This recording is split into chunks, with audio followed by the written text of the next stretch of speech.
Sebelum adanya penggaris, meteran, atau alat ukur modern seperti yang kita kenal sekarang, pernah nggak sih kamu bertanya-tanya, gimana sih masyarakat di masa lampau menentukan panjang, tinggi, atau jarak dalam kehidupan sehari-hari? Bahkan mereka sampai bisa membangun bangunan yang begitu megahnya, dan juga mereka bisa merancang kota yang indah. Untuk menjawab pertanyaan itu, mari kita menengok kembali ke zaman kuno, saat ukuran tubuh menjadi tolak ukur utama dalam sistem pengukur yang berkembang di berbagai peradaban awal. Nah, pada video kali ini, kita akan menyelami sejarah dan evolusi singkat salah satu pencapaian paling mendasar manusia, gimana cara mereka menentukan suatu ukuran. Ini adalah kisah perjalanan singkat tentang bagaimana manusia memberi arti pada dunia. Pada masa sebelum sistem pengukuran standar seperti sekarang, masyarakat kuno mengandalkan bagian tubuh manusia sebagai alat ukur. Mulai dari panjang lengan, tangan, jari, hingga kaki menjadi acuan utama dalam melakukan pengukuran. Bangsa Mesir kuno menggunakan satuan royal cubit atau jika diartikan ke bahasa Indonesia adalah hasta kerajaan yang merujuk pada panjang dari siku hingga ujung jari tengah seseorang, kira-kira 52,5 cm. Untuk memastikan konsistensi, mereka menciptakan alat ukur berupa batang hasta yang terbuat dari batu atau logam. Batang ini sering ditemukan di makam-makam pejabat tinggi sebagai simbol keahlian teknis dan pentingnya pengukuran dalam pembangunan monumen seperti piramida. Sedangkan di wilayah Mesopotamia, bangsa Sumeria juga menerapkan ukuran berbasis tubuh manusia menggunakan cubit sebagai satuan panjang. Bukti arkeologis berupa batang pengukur dari logam campuran, paduan tembaga, ditemukan di kota Nippur. Penemuan ini menunjukkan bahwa mereka telah mulai mengembangkan standar panjang untuk keperluan konstruksi dan perdagangan. Lalu ada peradaban lembah Indus yang menunjukkan tingkat presisi tinggi dalam pengukuran. Mereka menggunakan penggaris yang terbuat dari gading dengan pembagian yang sangat akurat. Hal ini mencerminkan bahwa mereka memiliki pemahaman matematis yang maju dan menerapkan sistem pengukuran yang canggih untuk arsitektur dan perencanaan kota. Di bangsa Romawi kuno juga memiliki sistem pengukurannya sendiri yang dikenal sebagai pes atau disebut juga sebagai kaki Romawi, yang memiliki panjang sekitar 296 mm. Satuan ini digunakan dalam berbagai aspek kehidupan, dari pembangunan jalan dan bangunan hingga pengukuran tanah. Mereka juga menciptakan sistem pecahan satuan untuk mempermudah penghitungan dan perdagangan. Setelah runtuhnya Kekaisaran Romawi, Eropa memasuki masa fragmentasi politik dan sosial yang dikenal sebagai Abad Pertengahan, sekitar 500 sampai 1500 Masehi. Salah satu dampak dari kondisi ini adalah munculnya keragaman sistem pengukuran di berbagai wilayah. Setiap kerajaan, kota, atau bahkan desa seringkali memiliki standar pengukuran sendiri yang menyebabkan kebingungan dalam perdagangan dan konstruksi. Di banyak wilayah Eropa, sistem pengukuran sangat bervariasi. Misalnya, di Prancis sebelum revolusi, diperkirakan terdapat sekitar 800 nama satuan ukur yang berbeda, dan jika mempertimbangkan variasi nilainya di berbagai kota, jumlah total satuan yang berbeda mencapai sekitar 250.000. Hal ini mencerminkan kekuasaan lokal yang kuat dan resistensi terhadap upaya standarisasi oleh pemerintah pusat. Keragaman ini menyulitkan perdagangan antar wilayah. Seorang pedagang yang menjual kain di satu kota mungkin menghadapi ukuran yard yang berbeda di kota lain. Hal ini tidak hanya membingungkan, tetapi juga membuka peluang untuk penipuan dan perselisihan. Beberapa penguasa mencoba mengatasi masalah ini dengan menetapkan standar pengukuran. Di Inggris, Magna Carta tahun 1215 menyatakan bahwa harus ada satu ukuran standar untuk anggur, ale, dan biji-bijian di seluruh kerajaan. Raja Edward I kemudian menetapkan yard sebagai jarak dari ujung hidungnya hingga ujung ibu jari tangannya yang terentang. Di Portugal, pada abad ke-14, Raja Afonso IV menetapkan alna sebagai standar ukuran panjang untuk kain berwarna di seluruh negeri. Beberapa tahun kemudian, Raja Pedro I melakukan reformasi lebih luas, menetapkan standar untuk berat daging, biji-bijian, dan anggur. Di Jerman, hampir setiap kota memiliki definisi tersendiri untuk menentukan satuan seperti L, yaitu hasta, dan Fuß diartikan sebagai kaki.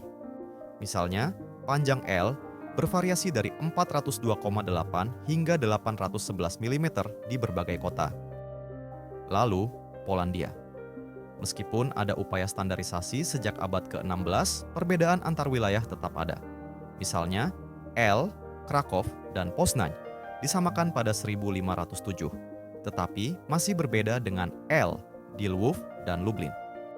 Sedangkan di Bizantium, meskipun Kaisar Justinian I mencoba menetapkan sistem pengukuran resmi, berbagai sistem lokal tetap digunakan, terutama oleh pedagang asing. Keragaman sistem pengukuran ini menyebabkan kesulitan dalam perdagangan antar wilayah.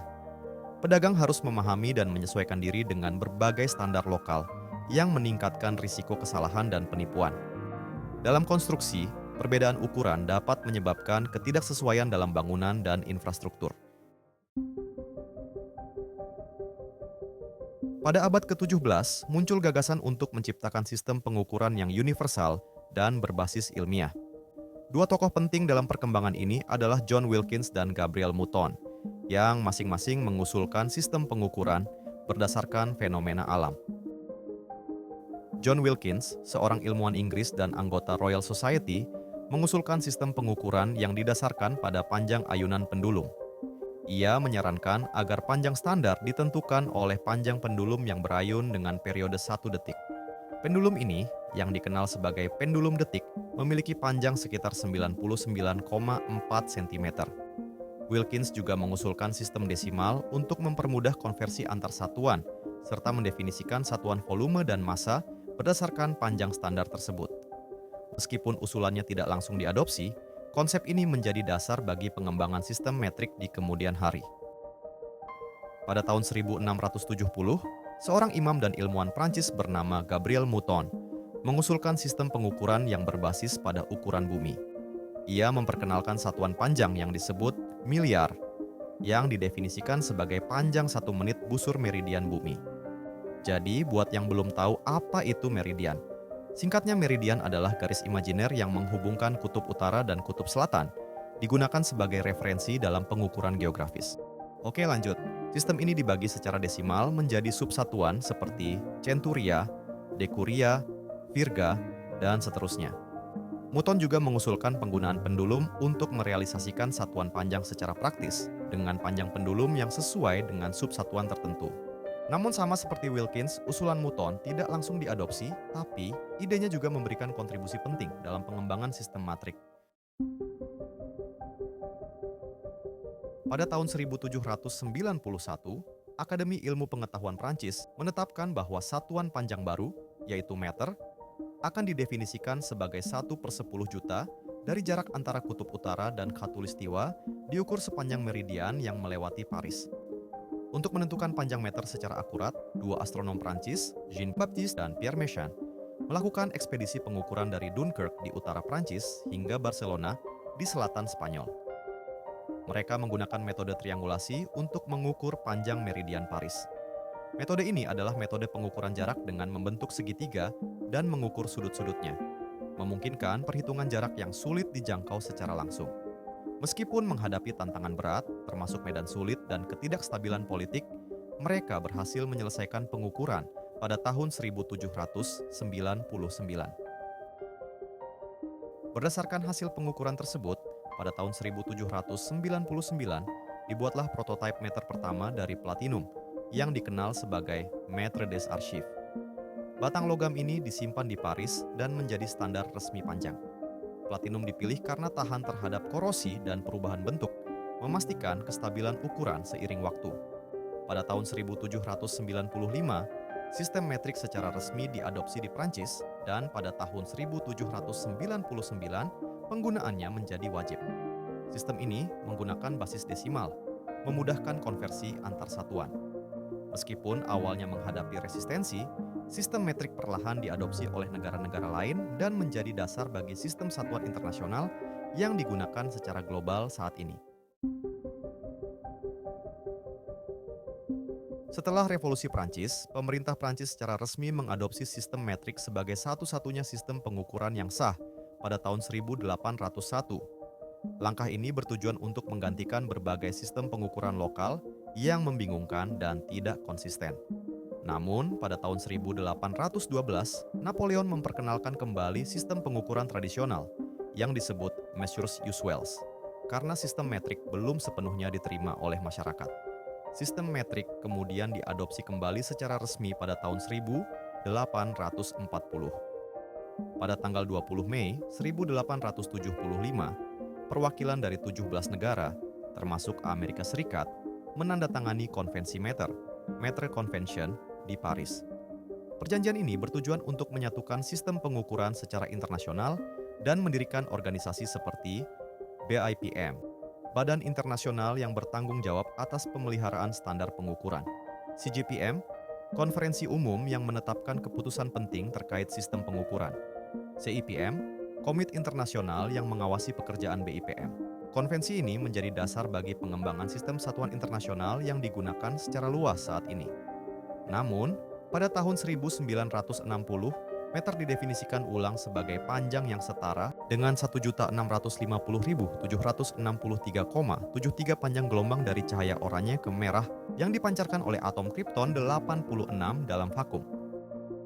Definisi ini memungkinkan pengukuran panjang yang lebih presisi dan konsisten, menggantikan standar fisik sebelumnya berupa batang platinum iridium. Lalu, pada tahun 1983, definisi meter diperbarui lagi oleh CGPM. Meter kini didefinisikan sebagai jarak yang ditempuh oleh cahaya dalam vakum selama 1/299.792.458 detik. Dengan menetapkan kecepatan cahaya sebagai konstanta universal, definisi ini memungkinkan realisasi meter yang lebih akurat dan stabil, serta tidak bergantung pada objek fisik tertentu. Perkembangan sistem pengukuran panjang mencerminkan kemajuan peradaban manusia, dari masyarakat sederhana yang mengandalkan tubuh sendiri hingga masyarakat modern yang menggunakan konstanta fisika universal.